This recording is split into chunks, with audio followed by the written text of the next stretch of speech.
بسم اللہ الرحمن الرحیم۔ السلام علیکم ناظرین۔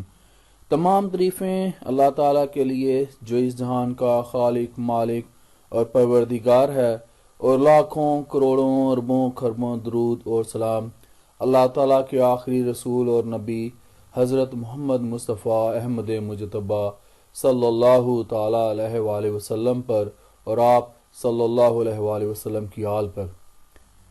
ناظرین، آج کی یہ جو ویڈیو ہے ایک صدقہ جاریہ ہے۔ یہ بڑی اہم ویڈیو ہے کیونکہ میرے پاس ایک مسئلہ آیا تھا۔ انشاءاللہ میں آپ اس کو لے کر ایک اور ویڈیو بناؤں گا، بلکہ دو ویڈیو بناؤں گا۔ ایک میں آپ نے مکان اگر خریدنا ہے، دکان خریدنی ہے، تو آپ کو کون سی چیزیں چیک کرنی چاہیے، اور دوسری ویڈیو میں آپ کو اگر آپ نے کوئی پلاٹ وغیرہ خریدنا ہے تو اس کے لیے آپ کو کیا کچھ چیک کرنا چاہیے، کون سی چیزیں آپ کو دیکھنی چاہیے، اس پر میں انشاءاللہ ویڈیو بناؤں گا۔ تو میں آپ سے شروع میں ریکویسٹ کر رہا ہوں کہ یہ ایک صدقہ جاریہ والی ویڈیو ہے، کیونکہ اس ویڈیو سے آپ کو بہت اہم انفارمیشن ملنے والی ہے۔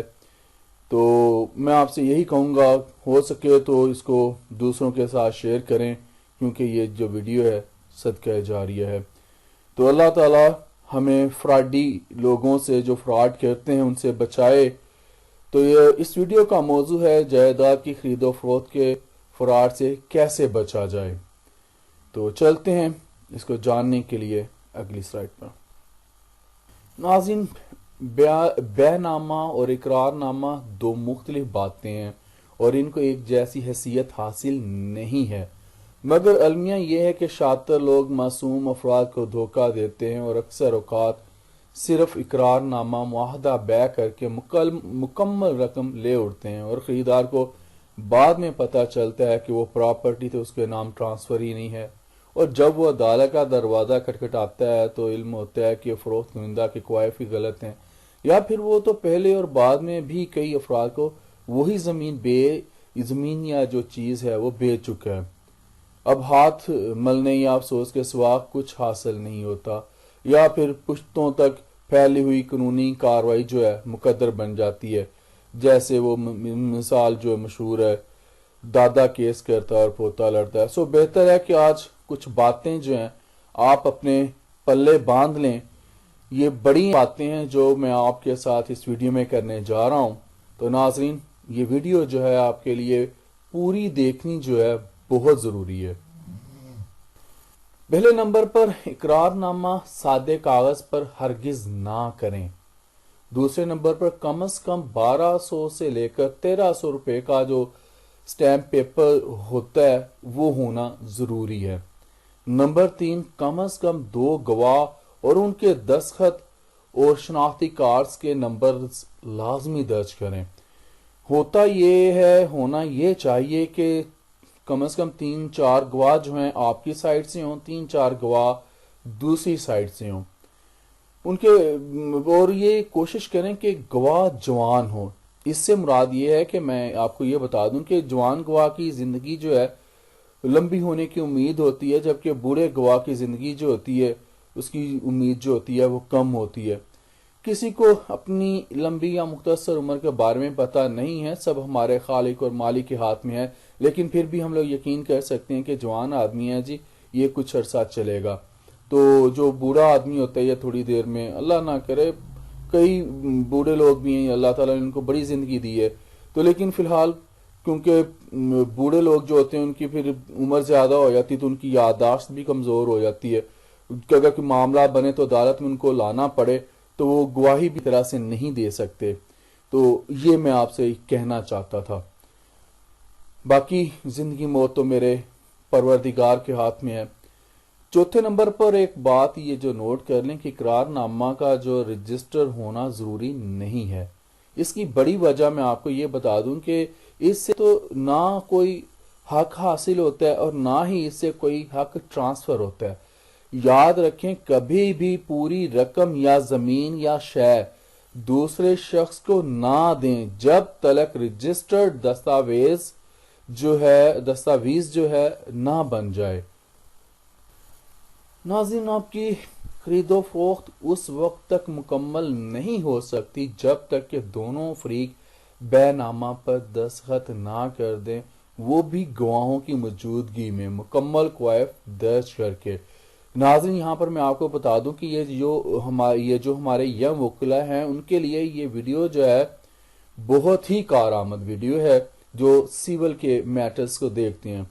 تو عام آدمی جو ہے ان کے لیے تو یہ سونے پہ سہاگے والی ویڈیو ہے۔ میں کبھی اپنی کسی ویڈیو کی میں نے تعریف نہیں کی، میں جو دل میں آتا ہے میرے، جو میں سوچ رہا ہوتا ہوں میں اسی وقت اس کی ویڈیو بنا دیتا ہوں۔ میں کبھی اس کی وہ دیکھتا بھی نہیں میں نے کہ کون سے الفاظ اس میں ادا کیے ہیں، بعد میں سنتا بھی نہیں ہوں۔ لیکن یہاں پر جو یہ ویڈیو ہے بہت اہم ہے، اس لیے میں بار بار اس پر آپ لوگوں کو کہہ رہا ہوں۔ 5 نمبر پر یاد رکھیں، بین نامہ کے لیے پراپرٹی کے ڈی سی ریٹ کا 5% کے سٹیمپ پیپرز جو ہونے ضروری ہیں۔ ہمیشہ دستاویز کے عنوان پر نظر رکھیں اور گواہان کی موجودگی میں ہی دستخط کریں۔ ناظرین میں اس کو آپ کے ساتھ پھر دہرا دوں، اگر آپ سن رہے ہیں تو یاد رکھیں، بین نامہ کے لیے پراپرٹی کے ڈی سی ریٹ کا 5% کے سٹیمپ پیپرز ہونے ضروری ہیں۔ ہمیشہ دستاویز کے عنوان پر نظر رکھیں اور گواہان کی موجودگی میں ہی دستخط کریں۔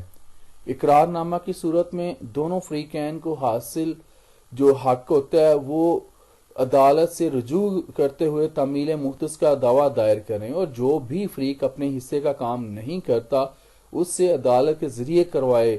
اس کے ساتھ تمام اخراجات اور کسی قسم کے نقصان کا ازالہ بھی جو ڈیمیجز کی صورت میں نکلوایا جا سکتا ہے۔ اگر کوئی فریق اقرار نامہ پر عمل نہیں کرنا چاہتا تو وہ تمام فائدے جو اس نے اب تک اٹھائے تھے واپس کرنے کا پابند ہے۔ بے نامہ کی صورت میں استقرار حق کا دعویٰ جو ہے وہ کیا جائے گا، کیونکہ چیز بیچنے والے نے تمام حقوق اس پراپرٹی سے متعلق آگے ٹرانسفر کر دیے ہیں، لہٰذا اب خریدار کو باقی ساری دنیا پر فوقیت حاصل ہو گئی ہے۔ اسے کوئی شخص جو چیلنج کرنا چاہے تو وہ اس بے نامہ کی تنسیخ کا دعویٰ دائر کرے گا، یعنی اگر فروخت کنندہ الزام لگائے کہ میں نے تو یہ فروخت ہی نہیں کی تو وہ اس دستاویز کی منسوخی کا دعویٰ کرے گا۔ دونوں طرح کے دستاویزات کی صورت میں کورٹ فیس بھی لگے گی۔ ناظرین دونوں طرح کے دستاویزات کی صورت میں کورٹ فیس بھی لگے گی اور وقت کو بھی اہمیت حاصل ہے، یعنی کہ لیمیٹیشن بھی یہاں پر آئے گی، جو لیمیٹیشن ایکٹ ہے اس کے تحت بھی۔ ناظرین عدالتیں انصاف کی فراہمی کے لیے بنائی گئی ہیں، لہٰذا غیر ضروری اور طویل المیعاد کیسز سے بچنے کے لیے قانون میں وقت مقرر کر دیا گیا ہے۔ لیمیٹیشن ایکٹ جو ہے اسی لیے بنایا گیا ہے۔ اب آپ کو پتہ چل گیا ہوگا لیمیٹیشن ایکٹ کیوں بنایا گیا، میں نے بھی بتا دیا کہ اقرار نامہ کی صورت میں 3 سال میں تعمیل مختص کا دعویٰ اور بے نامہ کی منسوخی کی صورت میں 6 سال کے اندر کیس کیا جا سکتا ہے۔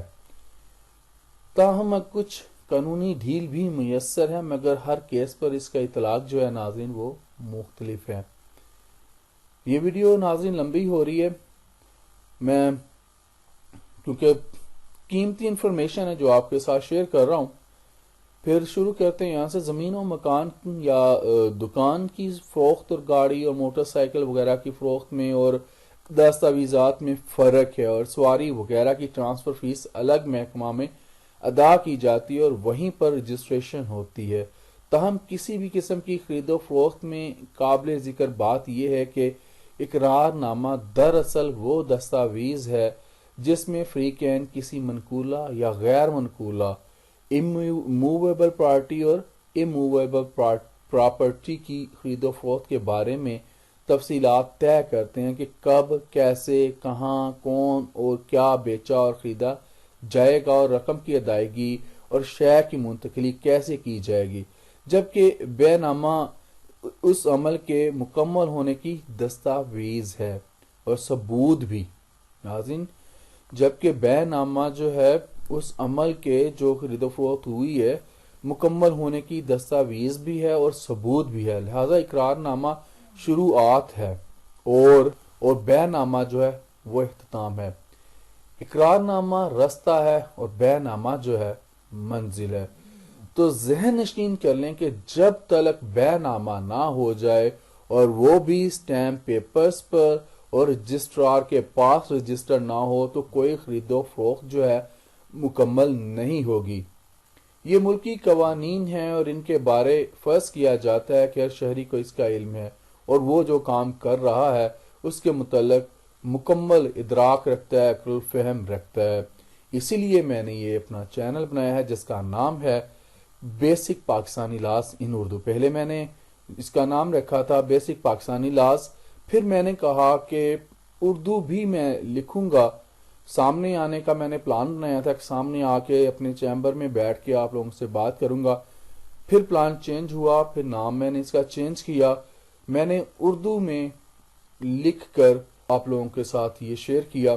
تو مجھے آج کے لیے اجازت دیں، انشاءاللہ زندہ رہا تو پھر اگلی ویڈیوز میں ملوں گا، اور اپنا خیال رکھیے گا۔ اللہ حافظ۔